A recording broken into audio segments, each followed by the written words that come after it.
This is AJ Key. This has been a set of informational video, 5-minute video clips. I hope you gained something out of it. To summarize, when we're talking about classifications of races of people and what race was this person, what race was that person, you have to understand that race is not a real thing. Race is a social construct.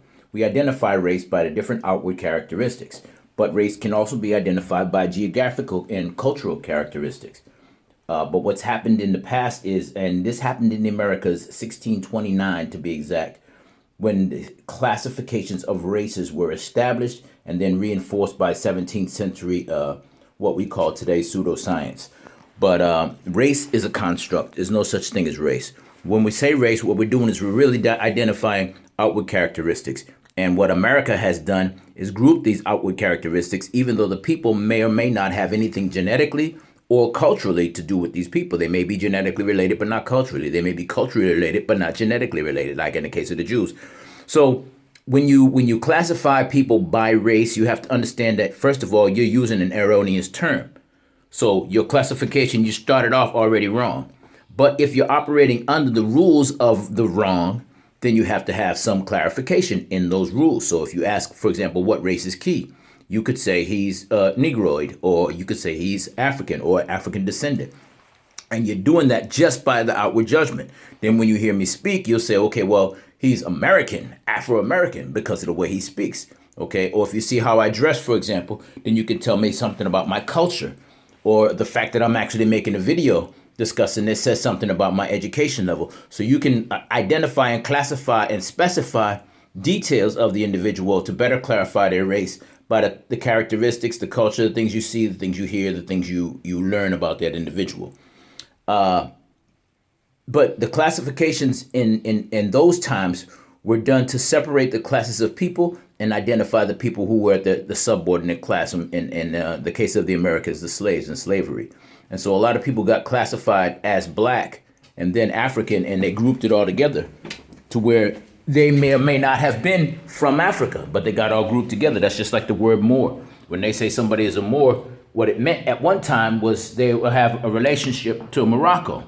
But then it came to mean anybody that was black.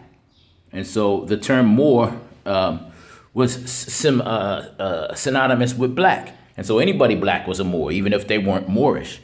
Or sometimes it got confused with the religion. And so they were saying, well, if you're Muslim. But then it became to the term where you had Moors that were Christians. And so that got confusing too. So what I say is, if you're dealing in a false classification, you have to have a parameter. So the parameter that we typically use is the outward appearance.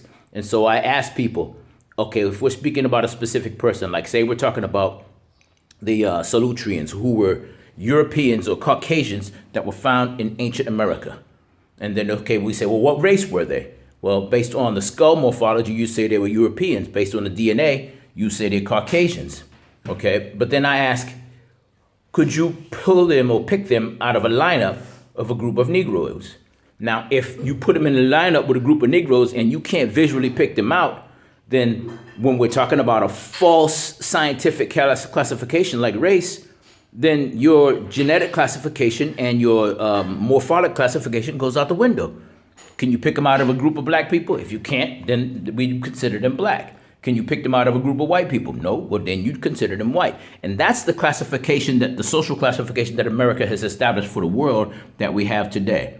And that's why they're saying that whites are, Italians are whites and Jews are whites and Hispanics are whites. But I'm old enough to remember a day when certain people weren't considered to be white. Okay, and it wasn't until the realization that white people had no real ancient history to where Hollywood had to come up with a propaganda to change that. And so Greek people, for example, went from Greek buck bunnies and Fabian pretty boys to being warriors and hardcore people to give a relevance to European ancient history in Greece, for example. And that happened during my lifetime.